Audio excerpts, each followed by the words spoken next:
साथियों,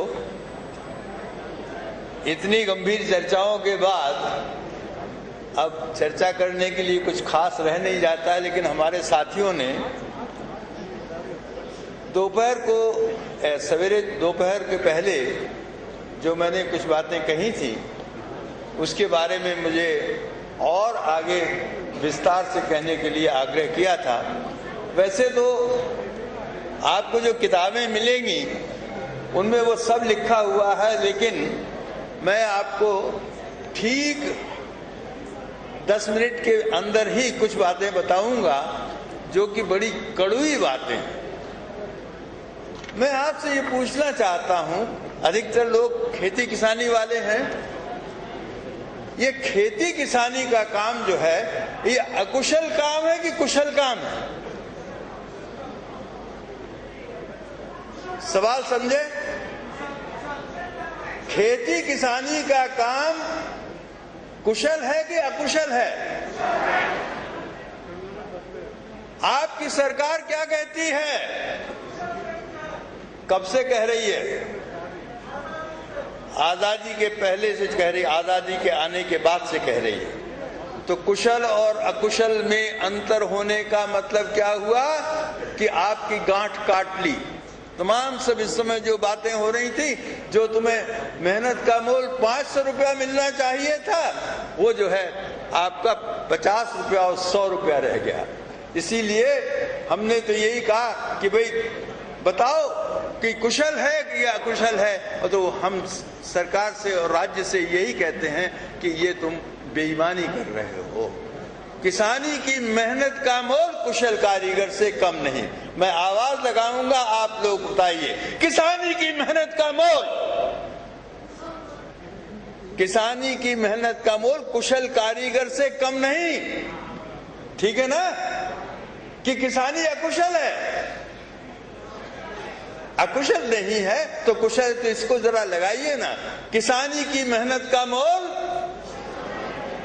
किसानी की मेहनत का मोल, किसानी की मेहनत का मोल।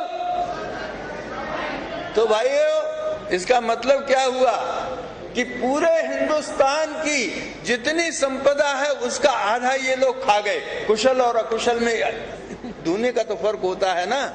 तो आधा तुम्हारा खा गए और किसी को मालूम भी नहीं पड़ पाया। ये सब जो है बैठे हुए हैं टोपी इधर करते हुए, टोपी 100 रुपए की, 200 रुपए की, 150 रुपए इसी में रह गए। तो वहां 500 रुपए चपरासी 500 रुपया लेता है और किसान की मेहनत का मूल्य 100 रुपया होता है। दूसरी बात साथियों, 1948 में UN declaration of human rights आया। उसमें यह कहा गया है कि जब किसी की मेहनत का मोल तय किया जाए तो उसमें काम करने वाले और उसके परिवार का भरण पोषण होना चाहिए। समझ रहे हैं ना? काम करने वाले और परिवार का भरण पोषण होना चाहिए। क्या ये जो कुछ साथी हमारे होंगे, क्या किसी ये मिनिमम वेजेस एक्ट जहां जहां भी लागू हुआ है, क्या उस मिनिमम वेजेस एक्ट में परिवार और काम करने वाले दोनों का इसका पूरा हिसाब रखा गया है क्या? साथियों, मैं आपको बताता हूं, अगर आप नहीं बता सकते हैं, कि सन 1948 में जो ये कानून बना, उस कानून में कुशल ये जो है वो परिवार का शब्द ही नहीं है। परिवार का शब्द ही नहीं है। संविधान बना साथियों 1949 में, उसमें आर्टिकल 39 देखिए, लंबी लंबी बातें कही गई हैं कि तनख्वाह इस तरह से होना चाहिए, तनख्वाह इस तरह से होना चाहिए, लेकिन उसमें परिवार का जिक्र नहीं है। मैं आईएएस का हूं, यहां भी बहुत से लोग आईएएस वाले हैं। जब पे कमीशन बनता है, वो क्या कहता है?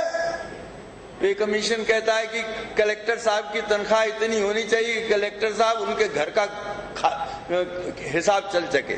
ऐसा होता ही, ऐसा ही होता है ना। तो संगठित क्षेत्र के लोगों की मेहनत का, मजदूरी का रास्ते में ये होता है कि आदमी काम करने वाला और उसके परिवार का भरण पोषण हो सके।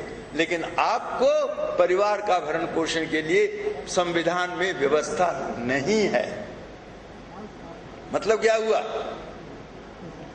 मतलब ये हुआ कि आज ये जो मजदूरी मिलती है, उस मजदूरी मिलती में परिवार का भरण पोषण का नहीं होने से ये होता है कि आपकी मजदूरी जितनी होना चाहिए उससे कम हो गई, आधी हो गई। सन 1949 क्या नाम, सॉरी मैं भूल रहा हूं, खैर जो भी है। तो अब ये बताइए कि परिवार में कितने लोग होते हैं?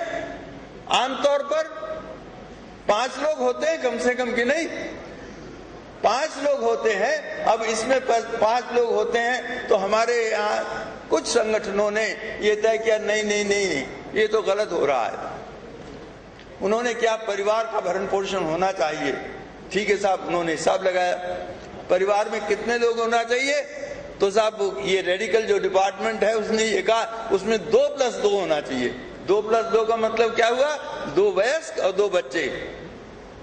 बुढ़ऊ गायब, बुढ़ऊ गायब बिल्कुल। अरे तालियां धीरे मत बजाओ, अभी और सुनो। ये 2 बच्चे कौन? सरकारी वो कह रहा हूं। 2 बच्चे कौन? 2 बच्चे जो है, बच्चा जो है आधा बच्चा जो है वो वयस्क के कम खाता है कि ज्यादा खाता है?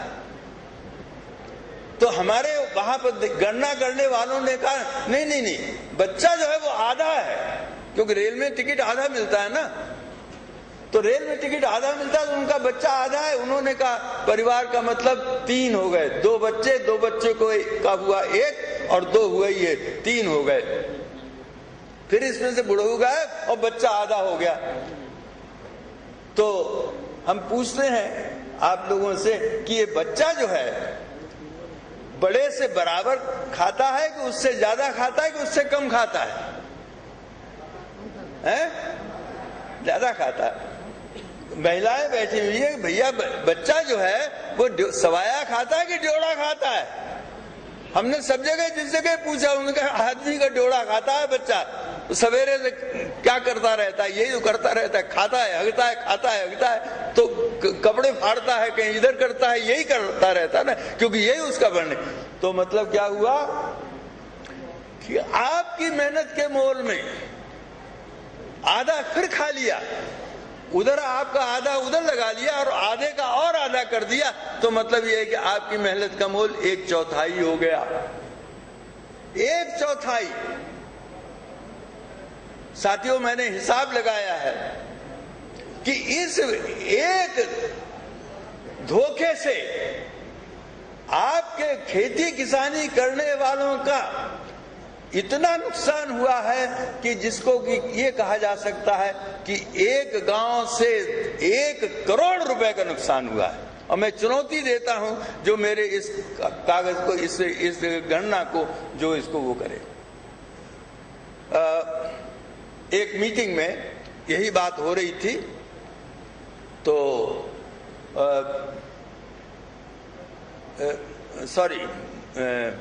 तो हाँ, एक मीटिंग आप जानते हैं कि मैं कमिश्नर था शेड्यूल कास्ट शेड्यूल ट्राइब्स का। तो जो प्रधानमंत्री जी बैठे हुए थे इस मीटिंग में, उन्होंने कहा डॉक्टर साहब आप बताइए कुछ। ये संगठित क्षेत्र असंगठित क्षेत्र की बात चल रही थी। मैंने कहा कि ठीक है, ये संगठित क्षेत्र के हमारे तमाम सब बड़े विद्वान लोग बैठे हुए हैं और मैं आदिवासी हरिजन की बात करने वाला हूं। तो ये जो बात आपने उठाई है कि इनको ये क्या होना चाहिए, बड़ी अच्छी है। तो इसमें अगर ये जो मैं बात कह रहा हूं कि ये दुभात कैसे कि एक जगह आप जो है वो पूरे परिवार का वो देते हैं, भरण पोषण देते हैं और उसका आधा भी नहीं देते हैं और कुशल और अकुशल करके ये आधा दे देते हैं। तो इसका मतलब आपने 1/4 हमारी जो है वो 3/4 हमारी मेहनत का मोल खत्म कर दिया।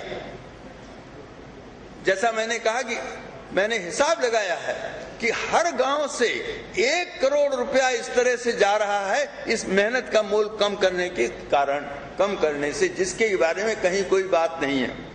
वहां बड़े बड़े विद्वान आए हुए थे, 2 दिन का सम्मेलन था। फिर सम्मेलन के बाद फिर मुझसे कहा गया कि आप कुछ कहना चाहें। मैंने कहा साहब, मैंने तो एक ही बात कही थी कि ये जो अन्याय हो रहा है, जिसमें एक परिवार में 1/4 भी उसको नहीं मिल पाता है। अगर चपरासी का आप चपरासी की तनख्वाह आप 500 मानते हैं तो कम से कम तो, और इधर किसान की 125 रुपया में आप जो है नरेगा वगैरह में तमाम सब लेते, 1/4 रह गया ना। जितना किसान का होना चाहिए उसका 1/4 रह गया। तो साथियों, चौथे दिन, तीसरे दिन जब बात हुई तो हमसे फिर कहा, विश्वनाथ प्रताप सिंह प्रधानमंत्री थे, विश्वनाथ प्रताप सिंह से मैंने कहा, श्रीमान जी, मैंने एक बात कही थी, ये 2 चीजें जो अन्याय हो रहा है तो इन 2 के बारे में आपसे बात कही थी करने के लिए, इस पर किसी ने बात नहीं की। तो या तो मैंने इतनी ऐसी छोटी मोटी बात कही जिसकी तरफ किसी ने ध्यान नहीं दिया, या जो मैंने जो बात कही है वो इतनी रेडिकल कही है कि अगर आप उसको ध्यान दे नहीं सकते थे, क्योंकि उसमें सब उलट पुलट चला जाए। साथियों, मैंने हिसाब लगाया है कि इससे प्रत्येक गांव से 1 करोड़ रुपया प्रति गांव प्रति वर्ष जो है तुम्हारा से चोरी किया जाता है, तुम्हारे से लिया जाता है, जिसके बारे में कोई कहने वाला नहीं है और जिसके बारे में किसी तरह की चर्चा नहीं हो रही है।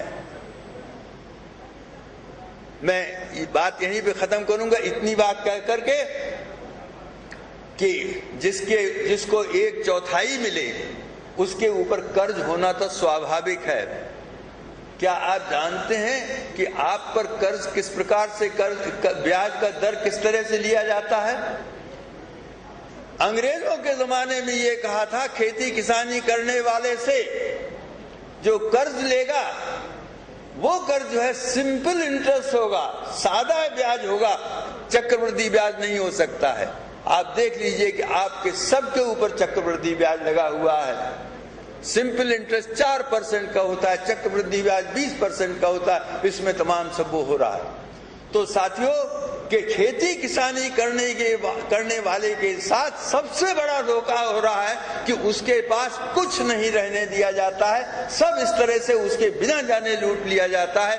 तो ये आप जितनी बातें कर रहे हैं बड़ी अच्छी हैं, लेकिन इसके साथ साथ ये जो बात है कि उसका पहले से ही काट दिया जाता है और इस पर कहीं किसी से कोई बात नहीं होती है। आप किसी से कहेंगे, इसका जवाब कहीं नहीं मिलता है।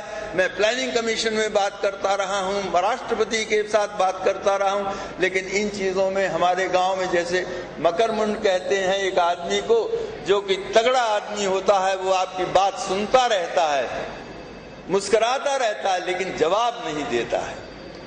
आप थक जाएंगे, मैं थक गया हूं, आप भी थक जाएंगे ये कहते कहते कि ये गलत हो रहा है, गलत हो रहा है, गलत हो रहा है। लेकिन हिंदुस्तान में इन किसान मजदूरों के लिए, किसान और मजदूर सब एक हैं, इन किसान मजदूरों के लिए कहने वाला कोई नहीं है। और कहते हैं तो थोड़ा सा टुकड़े डाल दिए जाते हैं, जैसे कि इन लोगों को पहले ऐसा ही है। मैं 2 मिनट में बात खत्म करता हूं। पहली बात यह है कि ऊपर के 1% जो 10% लोग हैं जिनकी तनख्वाहें इतनी ज्यादा हो गई हैं जिसका कोई हिसाब नहीं। कलेक्टर साहब की तनख्वाह ज्यादा, IAS की तनख्वाह ज्यादा, प्रोफेसर की तनख्वाह ज्यादा, सबका मुंह भर गया है। मजदूर की 1/4 से ज्यादा करने के लिए तैयारी नहीं है। तो इनको इसलिए ये दे दिया गया है कि ये चुप रहें। मैं चुनौती देता हूं कि इनमें से कोई भी मेरी बात को कहीं मंच पर आकर कहने के लिए तैयार नहीं है, क्योंकि उसकी तनख्वाह खुद की कट जाएगी, इसको कोई नहीं करने के लिए तैयार है। तो ये जो है बेईमानी हो रही है। फिर क्या हो रहा है? फिर आपको आपस में लड़ा दिया जाता है। ये 10% ऊपर वाले ठीक हो गए, काहे के लगा दिया जाता है, कहीं हरिजन, कहीं आदिवासी, कहीं ये, कहीं वो, इस तरह से साहब ये तमाम सब लेकर के कि विशेष। और ये मैं इनके खिलाफ नहीं, मैं खुद कमिश्नर रहा हूं शेड्यूल कास्ट, शेड्यूल ट्राइब्स का। लेकिन हो क्या रहा है? हो ये रहा है कि इनको आपस में लड़ाने की कहीं कोई चीज हो गई, कहीं कोई चीज हो गई, ये आपस में लड़ाने वाली बात हो गई। यही नहीं साथियों, इसके बाद जैसा मैंने सवेरे कहा था, 1000 रुपया वहां से चलता है, 100 रुपया नीचे पहुंचता है, बाकी जो है 15 रुपया नीचे पहुंचता है। 15 रुपए नीचे पहुंचता जो रुपया है, उसके लिए कुत्तों जैसी लड़ाई होती है साथियों, कुत्तों जैसी लड़ाई। ये मुझे ये कर दो, इंदिरा आवास कर दो, मुझे ये इंदिरा कर दो, मुझे ये इंदिरा कर दो। अरे भाई, मेरी मेहनत का मोल पूरा हो जाए तो मैं किसी के सामने हाथ फैलाने के लिए रहने वाला ही नहीं हूं। मेरे सामने हाथ फैलाते हैं किसान, किसी के सामने हाथ नहीं फैलाता है, किसान भगवान के सामने हाथ फैलाता है। उस किसान को सबके सामने हाथ जोड़ने के लिए मजबूर कर दिया है इन नालायकों ने, इन बदमाशों ने। तो साथियों, ये जो है कुत्तों जैसी लड़ाई होती रहती है, और ऐसे कुत्तों जैसी लड़ाई में क्या होता है, हमारा युवा वर्ग जो है वो कहता है भैया अब तो मुझे, जब आजादी के पहले मैं गांव का रहने वाला हूं, जब विश्वविद्यालय जा रहा था तो मेरी माँ कुड़कुड़ा रही थी, कहां जा रहा है, कहां जा रहा है, कहां जा रहा है, घर में खाने को नहीं है। उस समय कोई आदमी, कोई बाप अपने बेटे को गांव के बाहर जाने के लिए नहीं चाहता था। और आज बताइए कि जमीन बेच करके अपने बेटे को चपरासी की नौकरी कराने के लिए कौन नहीं तैयार होगा। चपरासी की नौकरी कराने के लिए अपना जमीन बेच देता है, क्योंकि वहां पर सब कुछ मिलता है, यहाँ पर कुछ नहीं। तो साथियों, ये एक जो सबसे बड़ा धोखा किसान के साथ हुआ है, आप मेरी किताब में पढ़ लीजिए। बता मेरे यार, मेरी मेहनत का मोल क्या है, इतनी बात बता दो और इसी पे बहस हो जाए। और अपने अपने गांव में जाओ, इस पर बहस करो। जो राजनेता इस बहस का जवाब नहीं दे, उससे कह दो कि तुम हमारे गांव में नहीं आ सकते हो। पहले ये बताओ कि ये जो है वो बात सही कह रहे हैं डॉक्टर शर्मा इसमें, या गलत कह रहे हैं। बात खत्म है, क्योंकि न्यायपूर्ण विकास के लिए इसके अलावा और कुछ नहीं है। तो साथियों, यही बात, छोटी सी बात कहने के लिए आया था। आप इसको समझिए कि किसान के साथ धोखे की बात, मजदूर के साथ धोखे की बात। आज हिंदुस्तान में हर परिवार में 2 लोगों को नौकरी करना पड़ती है, मजदूरी करना पड़ती है। ये एनएसएस को फिगर्स हैं। तो इस तरह से अगर हमें जो है वो एक आदमी को पूरे परिवार के लिए मिल जाए, तो दूसरा आदमी जो है, उसकी औरत जो है वो मजदूरी करने नहीं जाएगी, उसका बेटा जो है कहीं चपरासीगिरी करने नहीं जाएगा। वो एक आदमी जो है वो पूरे परिवार का भरण पोषण हो सकेगा। तो हमारा यही कहना है साथियों कि न्यायपूर्ण विकास की बात करिए, और इसमें जो ये बदमाशियां हो रही हैं इनको साफ कीजिए। धन्यवाद।